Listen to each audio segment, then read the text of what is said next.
It's alive! It lives! If you guys want to know everything about the 6266 Evo that has been a build in progress for the last 2 years, stick around until the end of this video. Now, for those of you that don't know, I bought this Evo sight unseen from an auction. I by chance happened to look up the VIN number and was able to find a lot of details on the car, so I had a very good idea of what was inside the car. So I bought the car from a different state, had it shipped home, and it had so many issues. The motor was blown, there was a hole in it, the turbo seized up. I ran into issue after issue. But today is a special day because it started. It is alive. Oh, it's alive. It's alive. It's alive. It's alive. Now, as far as updates, what's been going on? So far, the Evo has had a brand new block in it. Had the block built, it should be good for around 1,000 horsepower, stage 5 head,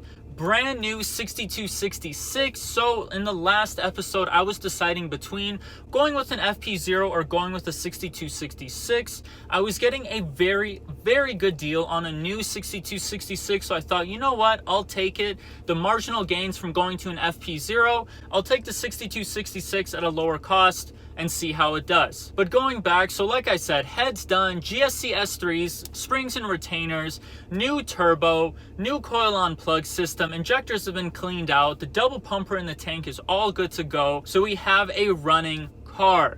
Between last episode and now, basically what happened was the 3.5-inch outlet from the new turbo did not match my 3-inch straight pipe, so I had to have a custom 3.5-inch to 3-inch down pipe fabbed up, and it looks pretty. The welds are immaculate. Props to the guy who welded that downpipe. Now, what's left in the build? The OEM radiator has a coolant line that kind of does like this. It has an S in it. Because the turbo and exhaust manifold are so large, that S in the coolant pipe, it actually rubs on the exhaust manifold. So obviously it's going to burn that coolant pipe, so we need a different radiator. So the decision was, do I get a half-size radiator like a Mishimoto Rad and it'll run on the right side and be good as far as clearance, or I can get a full-size Rad and get an Evo 4 or 5 Rad. So we're going to go with the Evo 4 or 5 Rad. I would rather have a full-size radiator. This car is going to be daily driven sometimes. I'm not taking out the heater core. I'm not doing weight reduction. I'm not doing anything that would make driving it every day a pain in the butt. Like I said earlier, it is straight piped and the external gate dumps out of the hood.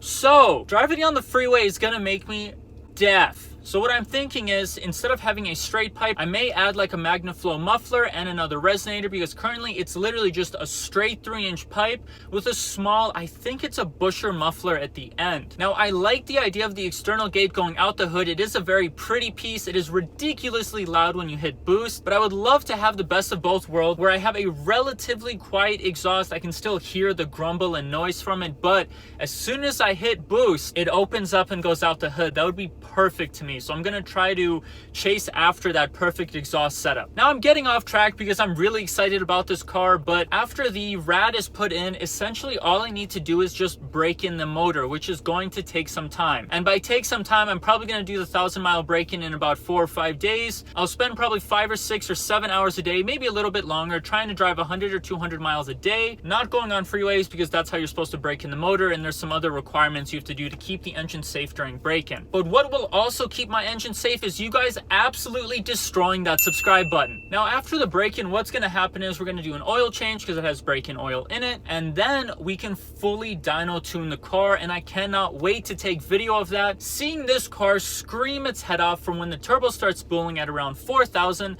to its 9,000 RPM red line. 9,000.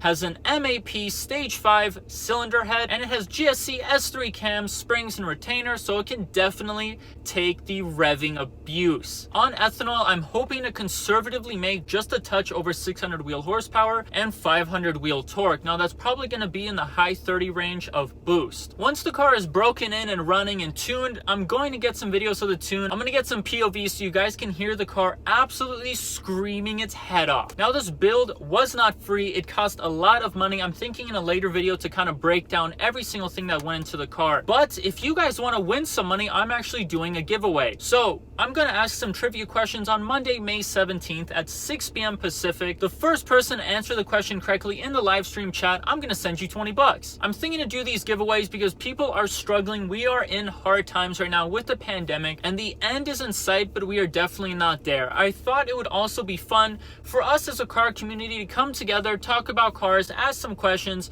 You guys send some stuff in, I send you guys some money, and we just have a good time. Now that's going to be it for the update on the Evo. I hope you guys have an absolutely amazing day that's filled with smiles and money. See you guys on the next one.